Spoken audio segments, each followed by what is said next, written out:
What is going on, good people? I hope you guys are having a good day. In today's video, I'm actually talking about why people are leaving cities. These are big, gigantic metropolitan cities like LA, New York, and they're moving out of state or they're moving out to the suburbs altogether. It's all gonna make sense.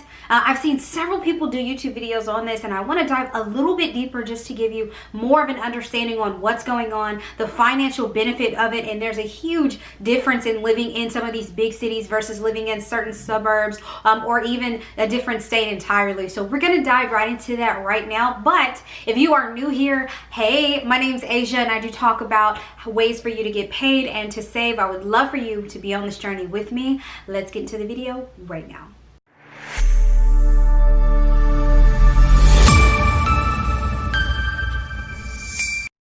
So the $1 million question, why are millennials leaving cities like New York, LA, and moving to other cities like Austin, Texas, Charlotte, North Carolina, Nashville, Tennessee? Why is that happening? And it's happening in swarms. More people are moving and growing other cities, which is making their cost of living go up. But what's the reason for that? Well, it's pretty simple. Affordability. So right now we're going to look at some live scenarios. I decided to do a comparison and a contrast between New York, LA, and Nashville, Tennessee. Now, I'm going to paint the scenario and say it is just one person who makes $100,000 pre-tax. So it's pre-tax, they make $100,000, which is about what, I don't know, $50, $49 an hour, or something like that. They're on salary, so that's always good. And each of these individuals live in either LA, New York, or Nashville. So let's look at their affordability, let's look at their quality of life, and let's just kind of see what we find out. Now, the first thing you'll probably notice if you've seen one of these videos before is people talk about state income tax. Now, the awesome thing with state income tax in Tennessee is there is none.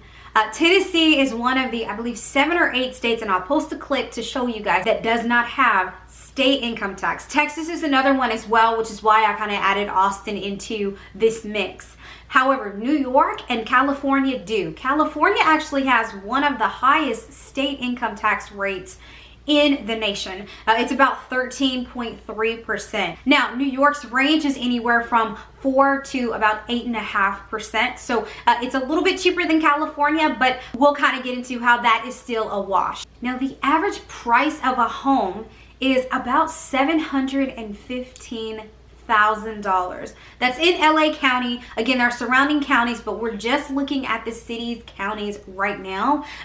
So I just want you to think about that. So $715,000 is how much the average price of a home in LA County, Los Angeles, California would be. $715,000. We'll keep that number there. Now, the average price for a home in Nashville, and this is in the Davidson County, which is Nashville, Tennessee's county, is $310,000. Let me say that again. $715,000 for LA, $310,000 for Davidson County. Just like LA County, Davidson County, which is in Nashville, is huge.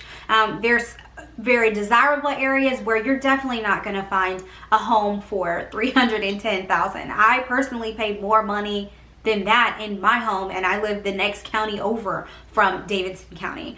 But for Los Angeles, it's even bigger. It's huge. So in order for you to find a house in that $715,000 range, you're not probably looking at a 3-bedroom, 2-bathroom, 1,500 square foot home. You're likely looking at 2-bedroom, 2-bathroom condo in a not as desirable area, maybe an area that's up and coming. You may also be looking at an older home, maybe a home that's going to require tons of renovations.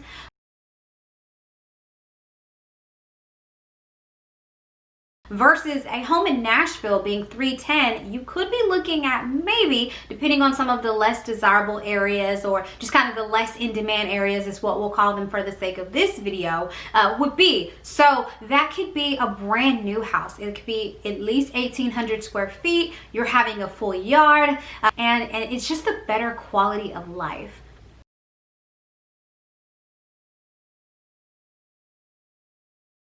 home price for a house that's in New York City would be about $697,000. But again, with that, guys, and I'm going to post a clip to show you what I saw.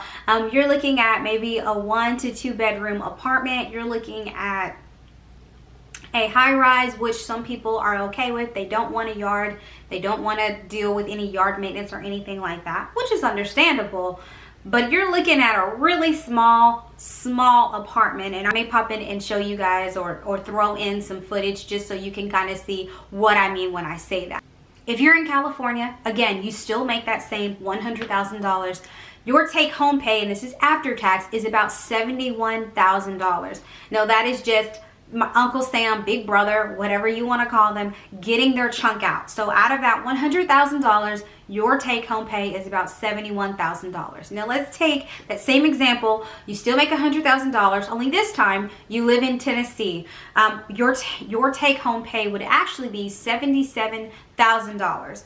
So it's $6,000 more that you would actually be receiving just by living in a state with no income tax. And the cost of living is a little cheaper, groceries are a little cheaper, gas is a little cheaper. The only thing that might actually get you is the sales tax being 9.25%. So that will definitely eat away at some of that $77,000. But if you're strategic, if you budget, if you really watch what you're doing, you might still come out a lot cheaper. Actually, I know you will by buying a home for $300,000 instead of the $700,000. Having a nice home with a yard, a bigger home, which is something that a lot of people want. Not dealing with what I've heard is horrendous traffic in LA. No, I will say the traffic in the Nashville area, and again, that is an area that I do live in, is pretty traumatic. I think with the pandemic and everything that has gone on, it's gotten a little bit better, but it's definitely not as bad as Los Angeles traffic. And I've been to LA several times, and it was like, I don't know, maybe like 9 o'clock on a Saturday, and there was just bumper to bumper traffic. I've never seen anything like it. It was insane. So I would not recommend that. Now, if you are watching this and you are in LA and you do not agree, comment below and tell me why. Find this information and check this information on credible websites as far as the properties tax, the sales or the state tax, and any type of other business taxes. By the way, Los Angeles, if you have a business there, so all entrepreneurs, I need you to listen to this. If you have a business that is in LA County, there is a business tax that is attached to that, and it is one of the highest in the nation.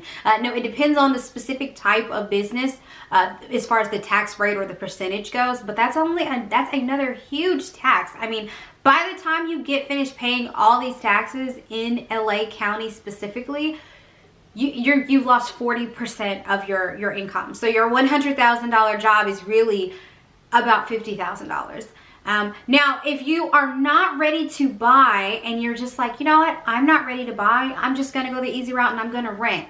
You are not in luck there either. Now, the average rent for people that live in LA County is about $2,200.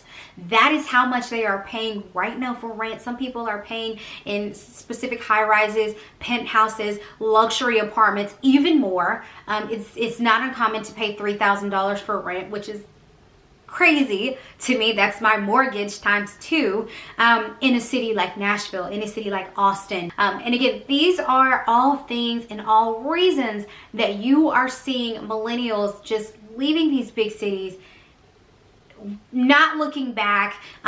You know, you hear about all of the opportunities that some of these cities have, but it just gets so, when the cost of living is so high, when taxes are so high, and it's just eating away at your paycheck, it's very easy to see how a lot of these millennials are actually leaving. I know I would never live in LA.